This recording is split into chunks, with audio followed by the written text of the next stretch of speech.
Hello दोस्तों, मैं विजय भारद्वाज। आप सभी लोगों का हमारे YouTube चैनल में बहुत बहुत स्वागत है। आज हम लोग देखने वाले हैं जीवाणुओं के महत्व के बारे में। आपको पता होगा कि सिरका उद्योग, कहने का मतलब जो सिरके का निर्माण होता वह भी बिना जीवाणु के नहीं हो सकता है। तो जो सिरके का निर्माण होता उस सिरके में भी एक जीवाणु होता है जिसका नाम है एसिटोबैक्टर एसिटी।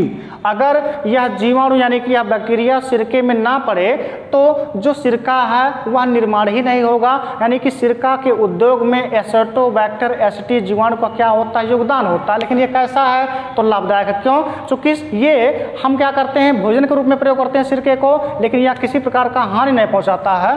अगला क्या है, एल्कोहल। एल्कोहल जैसे कि दारू होता है, शराब या कह सकते हैं, एल्कोहल के निर्माण में भी बैक्टीरिया का अहम भूमिका होता है। जैसे कौन सा बैक्टीरिया होता है तो क्लास्ट्रीडियम जो बैक्टीरिया होता है ये क्या करता है, जो आपका एल्कोहल होता है उसके निर्माण में भाग लेता है। दोस्तों आप पढ़े होंगे फर्मेंटेशन या किण्वन के बारे में। तो जो किण्वन होता है उसी किण्वन के द्वारा ही निर्माण होता है दारू का, यानी कि शराब का निर्माण होता है या एल्कोहल का निर्माण होता है। तो उसके किण्वन के लिए चाहिए क्या, तो किण्वन के लिए दो चीजें चाहिए। सबसे पहला क्लास्ट्रीडियम जीवाणु हो और दूसरा क्या चाहिए तो ईस्ट या खमीर चाहिए। मतलब जो आपका एल्कोहल का निर्माण होता है किण्वन के द्वारा, फर्मेंटेशन के द्वारा, उसके लिए दो चीजें चाहिए। सबसे पहला एक चाहिए आपको कवक यानी कि फंगी चाहिए। जो कौन सा हो सकता है, वह होता है ईस्ट। ईस्ट जो कवक होता है जिसको कहते हैं खमीर, ये क्या है तो एक प्रकार का कवक है, वह एल्कोहल के निर्माण में भाग ले रहा है। और जो क्लास्ट्रीडियम प्रजाति का जीव होता है यानी कि जीवाणु होता है, ये दोनों मिलकर क्या करते हैं, फर्मेंटेशन के कार्य को करते हैं जिससे दारू का निर्माण होता है। दूसरा दूध से दही, जैसे आप देखते होंगे दूध से दही का निर्माण होता है, पनीर का निर्माण होता है। तो दूध से दही के निर्माण में भी किसका उपयोग होता है, जीवाणु का यानी कि बैक्टीरिया का उपयोग होता है। कौन सा बैक्टीरिया है जो दूध से दही का निर्माण करता है, तो बैक्टीरिया का नाम है नाम क्या है, लैक्टोबैसिलस लैक्टिस। जीवाणु का नाम है लैक्टोबैसिलस लैक्टिस।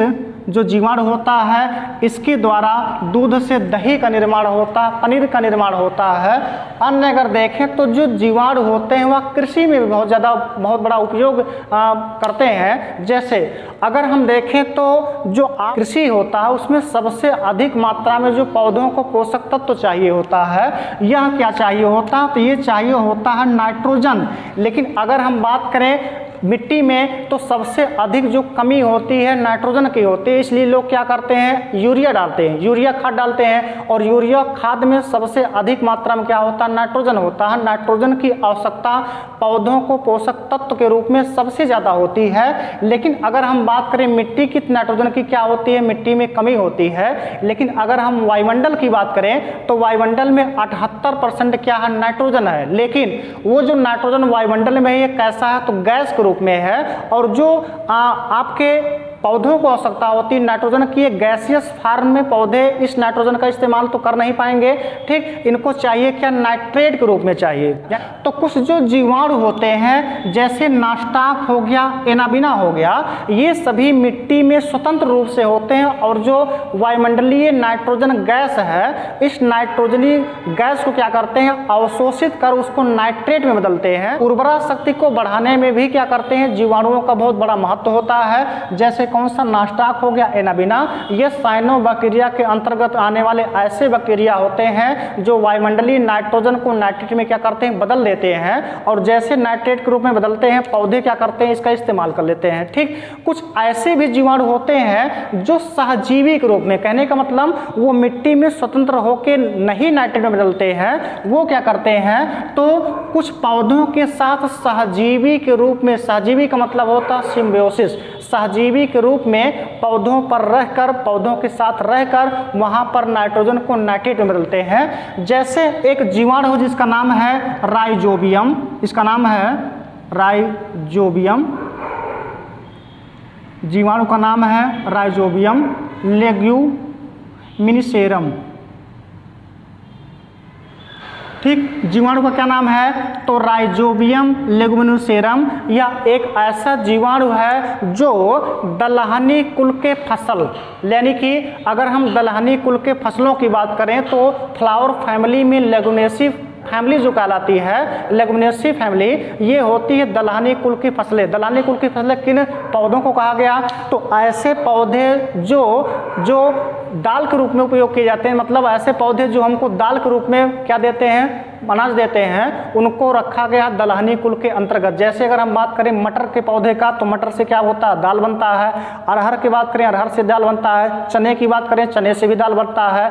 उड़द की बात करें तो उड़द के भी दाल बनता है। यानी कि जिन पौधों से हमको दाल प्राप्त होता है, उन्हीं पौधों को रखा गया है दलहनी कुल के अंतर्गत, या आप कह सकते हैं लेगुमिनेसी कुल के अंतर्गत है। तो जो राइजोबियम लेगुमिनोसेरम है, यह एक जीवाणु है, लेकिन यह पौधों के साथ सहजीवी के रूप में रहकर उसी में रहता भी है और वायुमंडलीय नाइट्रोजन को क्या करता है? नाइट्रेट के रूप में परिवर्तित करता है। आइए देखते हैं हम सहजीविता क्या होती है, क्या है? तो सहजीविता की इंग्लिश होती है सिम्बियोसिस। सहजीविता क्या होती है? तो दो ऐसे परस्पर भिन्न जीव जो एक दूसरे के साथ रहकर एक दूसरे को लाभ पहुंचाते हुए अपना जीवन यापन करते हैं, उसी जीवों को कहते हैं सहजीवी जीव। जैसे अगर हम बात करें इस राइजोबियम लेगुमिनोसेरम की, तो यह है क्या? एक जीवाणु है, और यह लेगुमिनेसी कुल की, यानी कि जो दाल देने वाले पौधे हैं, उन पौधों की जड़ों में गांठ के रूप में जो गांठ बनती है, उसी गांठ में क्या होता है? ये राइजोबियम लेगुमिनोसेरम जीवाणु रहता है, जो क्या करता है? वायुमंडलीय नाइट्रोजन को नाइट्रेट के रूप में परिवर्तित करता है। कहने का मतलब ये जो राइजोबियम लेगुमिनोसेरम है, पौधों को क्या चाहिए? नाइट्रेट चाहिए, जो वायुमंडल से उसको मिलेगा नहीं, उसको कौन देगा? तो जीवाणु दे सकता है। तो वायुमंडलीय नाइट्रोजन को क्या करेगा? लेगुमिनोसेरम नाइट्रेट के रूप में परिवर्तित करके उसके किसको देगा?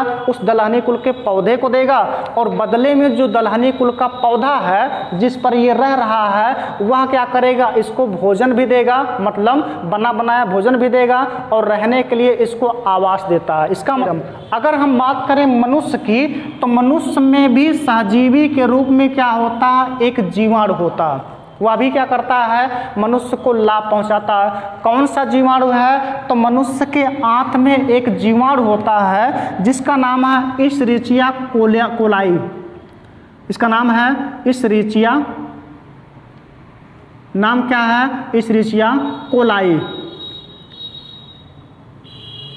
जीवाणु का नाम क्या है? इशरिचिया कोलाई। शॉर्ट में इसी को ई कोली कहा जाता है। ध्यान दीजिएगा, इशरिचिया जो कोलाई जीवाणु है, बैक्टीरिया है, यह मनुष्य के आंत यानी कि इंटेस्टाइन में होता है। ठीक, ये करता क्या है? तो जो इशरिचिया कोलाई जीवाणु है, मनुष्य के आंत में रहकर यह क्या करता है? विटामिन के का निर्माण करता है। ध्यान दीजिएगा, जो विटामिन के होता है, यह मनुष्य को किसी पौधों से या किसी फल से नहीं प्राप्त होता, यानी भोजन से नहीं प्राप्त होता है। विटामिन के का निर्माण आंत में उपस्थित बैक्टीरिया के द्वारा होता है। तो बैक्टीरिया क्या करेगा?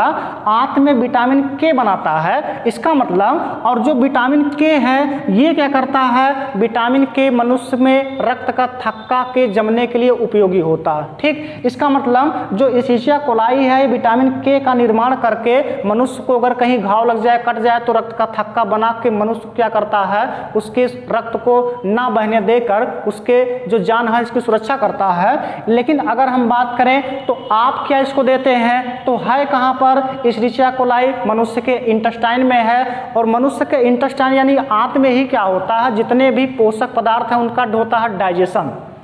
ठीक, जो पोषक पदार्थ यानी कि कार्बोहाइड्रेट है, वसा है और कौन सा प्रोटीन है, इनका डाइजेशन पूरी तरह से कंप्लीट होता है छोटी आंत में यानी स्मॉल इंटेस्टाइन में। और जब स्मॉल इंटेस्टाइन में भोजन के पोषक पदार्थों का डाइजेशन होगा, तो ये जो पोषक पदार्थ बनेंगे डाइजेशन के बाद, पोषक पदार्थ, इनको सीधे क्या करेंगे? ये बैक्टीरिया जो इशरिचिया कोलाई बैक्टीरिया है, ये उसको एब्जॉर्ब कर लेगा। इसका मतलब ये हुआ कि जो इशरिचिया कोलाई है, यह मनुष्य को विटामिन के दे रहा है, और बदले में मनुष्य से क्या ले रहा है, तो अपने रहने के लिए आवास, यानी कि आंत में उसको आवास है। और दूसरा क्या, तो पचा पचाया भोजन मनुष्य से क्या कर रहा है, ये ग्रहण कर ले रहा। तो दोनों के दोनों, यानी कि मनुष्य की जो आंत है, यानी मनुष्य इस्चरिचिया कोलाई को रखने के लिए आवास और भोजन दे रहा है, बदले में इस्चरिचिया कोलाई क्या दे रहा है, विटामिन के दे रहा है, जो मनुष्य के लिए उपयोगी है। तो इसको भी हम क्या कहते हैं, सहजीविता। मतलब दो ऐसे जीव जो परस्पर एक दूसरे के साथ जीवन यापन करते हैं, एक दूसरे को लाभ पहुंचाते हुए, उसको कहते हैं सहजीविता। ठीक दोस्तों, अगर आपको वीडियो पसंद आता हो तो आप वीडियो को लाइक कीजिए, शेयर कीजिए और चैनल को सब्सक्राइब करना ना भूलें।